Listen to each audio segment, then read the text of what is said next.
ব্যক্তিসকলক তেওঁলোকে মোহিত কৰিছে তাৰ বাবে তেওঁলোকৰ উজ্জ্বল ভৱিষ্যত কামনা কৰিলোঁ আৰু আগলৈ যেন তেওঁলোকে ইয়াতকৈ নাম আৰু ভাল গায় একে অসমৰ বাহিৰৰ চুকে কোণে গায় যেন আমাৰো লগতে নাম উজ্জ্বল ভৱিষ্যত কৰে তাৰ বাবে তেওঁ সকলো প্ৰভু ভগৱন্তৰ ওচৰত প্ৰাৰ্থনা জনাইছোঁ।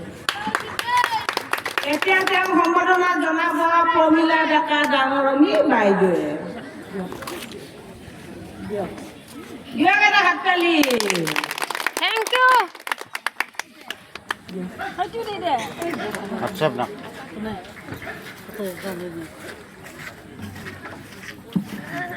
এতিয়া তেখেতে ক'ব আপুনি কওক এতিয়া তেওঁৰ নামটো শুনিছে আপুনি কেনেকুৱা পালে